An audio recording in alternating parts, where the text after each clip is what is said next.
Hi, it's John here from Shepherd's Walks Holidays, and I've got Henry with us today. Henry has just done our recce for the Cumbria Way, which is our new long-distance trail here for Shepherd's Walks Holidays for 2017. So I've just got Henry, and I'm going to ask him a few questions about his trip and some of the high points, low points, to give a quick overview of this new stunning long-distance trail that we've introduced for 2017 with Shepherd's Walks Holidays.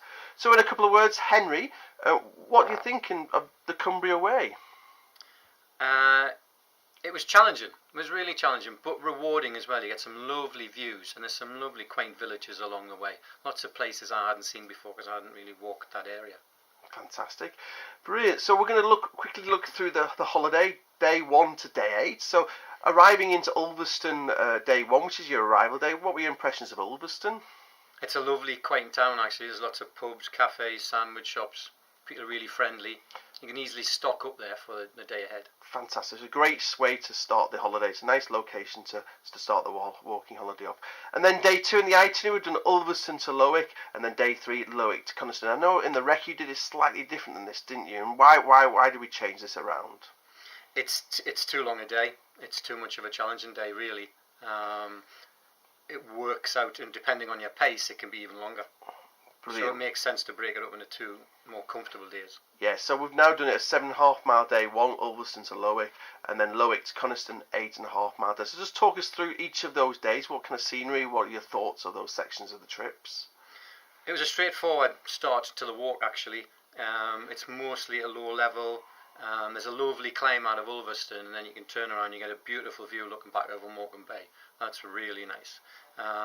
It's a gentle walk. You go through Stony Crag and then you go through Hollowmere down to Bourton Beck. Nice little quaint little hamlets really. Some lovely views along the way. And then you come through, you go past Kendall Ground. There's a short detour there, which takes about a mile out your way to Lord Bridge, and then you come to Lord Bridge, where most people are going to stay for the night now. Moving on from there, you go through sort of Tottlebank, Cockenshell, and there's a lovely descent down to a little they call it a tarn, but it looks like a mini sort of lake, really, a beacon tarn. That's beautiful as you descend to that. When you get past that, you go along Merebeck, and then it sort of leads to Coniston Water, and then you walk along sort of the fringes of Coniston Water, and that's really nice. That leads into Coniston. Fantastic. And what were you impressed with Coniston? What do you think of that place? Lovely again, nice little place, because I haven't done this route before. Again, people are really friendly, tell you lots of information about Coniston and things like that. It's just a lovely little place. There's a few nice places to eat. Fantastic. Good. And then day 4, you did Coniston to Great Langdale or Dungeon Gill, which is a 12-mile walk. I expect by now you're getting to the Lake District, aren't you? A little bit more demanding. The first stop, I went to Meadowdoor Cafe, because they do fresh sandwiches there to order, and that's worth stopping there to stock up for the day. Worth stopping there to stock up for the day, definitely. And then there's a steady climb out of alongside Udale Beck, and you go through Tarnhouse Wood, and there's a lovely photo opportunity there where you can look back over Coniston Water. That's really nice, especially as the sun's just rising. That was lovely. And then there's a nice, pretty descent down into Tarnhouse, a little bit like Beacon Tarn, but surrounded more by forest. But that's really nice. Then you circumvent through Blackfell, along through Skelworth Bridge, and then you just touch onto a little hamlet called Elterwater, which is beautiful. That's a nice place to stop for lunch. It's a lovely little cafe there and a great pub. And then you make your way via Chapel Site along Great Langdale Beck, and then it brings you down into Great Langdale. And that's lovely as you're coming down from the hills down into Great Langdale. That's really nice. Superb. And then the next day, which is day 5, the Great Langdale Dungeon Gill up to Rothwaite, which is an 8-mile walk. So it's a shorter day's walking, that, isn't it? It is, yes, actually, yeah. Initially, there's a steep climb up Stake Pass. That is a little bit challenging, but it's really rewarding when you get to the top. And it's not that long, actually, so most people should be able to do that. And as you can look back down Great Langdale Valley, it's really nice, that. And then it's pretty straightforward. After that, there's a nice path that takes you down to the descent to Stake Beck, and then you walk along Langstraith Beck, and then it meanders through the valley. That's really nice. And then it takes you to Rothwaite Fell and Sergeant's Crag. And then as you get to High Crag, you turn left and pretty much just meander down into Rothwaite and to the Royal Oak Hotel, which is where I stayed. Fantastic. And there's not an awful lot of Rossthwaite, is there? There's not a lot of buildings. No, there isn't actually. It's mostly hotels. There's a bar next to it, but that's the only one. Right. Fantastic. And then we did Rossthwaite, or you did Rossthwaite to Keswick, which is 10 miles, and then Keswick to Colbeck, didn't you? So Rossthwaite to Keswick, what did you do that day? That's a nice easy day. That's a lovely pleasurable walk, actually, mostly on the flat, going, towards River Derwent. You go through a little hamlet called Grange. There's a couple of nice little coffee shops there worth trying out. Do some homemade cakes. From there, you go to Derwent Water, and there's like a picturesque stroll through the woods there. That's really nice. Reminds you a little bit of sort of Harry Potter sort of thing, actually, if you're into that sort of thing.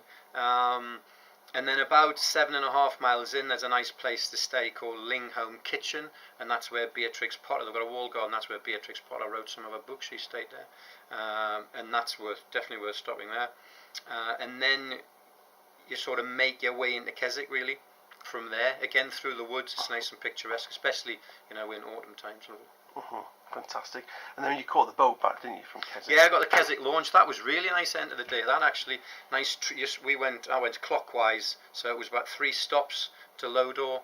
But it's nice being on the lake. It was lovely. And then you get the bus back from Lodore back to the Royal Oak Hotel, and that's a nice end to the day, actually. It's really lovely. Nice. Yeah, we thought that'd be quite a nice change rather than just a march. Have a shorter day, a bit of time around Keswick and catch. Yeah, it's much more pleasurable that day, definitely. Brilliant. And then, so the next day you caught the bus back to Keswick, didn't you? Then Keswick to Colbeck, didn't you? Yeah.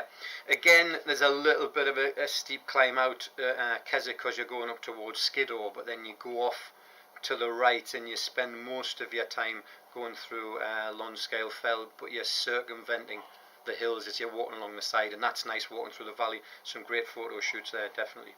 And then when you get up to Skiddaw House, which is the youth hostel on the top, you can take 2 ways. You can go the western route or the eastern route. The western route is longer but easier. The eastern route a bit more challenging, but not overly, but shorter as well. And I took the eastern route, which takes you following the River Coldew, and then that takes you up to the summit of High Pike, which is beautiful. You just feel like you're on top of the world there. It's a huge, excellent panoramic view up there. It's beautiful.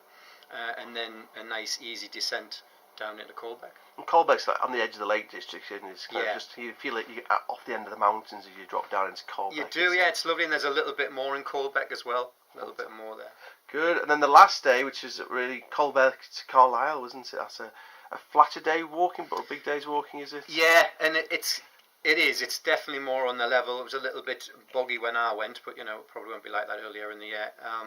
But through woods, pretty straightforward. And actually a nice easy day through some little hamlets, some towns. It can be easy to get lost that day, so you need to keep your eyes open for the signs. But that's a nice end to the walk, definitely. A nice, easy day on that. Into the city of Carlisle is what Yes, back to civilization. Fantastic. So overall, on looking at your holiday, what are your highlights of the holiday? What are you going to say, that was the best days walking, that was my height, that's something I enjoyed the most, or overall, what were your highlights of the holiday? I think there were different things on different days. I think the first day was obviously a long day, which was split up. It's nice going through Elter Water. It's like going back in time when you see that little hamlet. When you go up the State Pass, that's beautiful once you get to the top. There's some great views.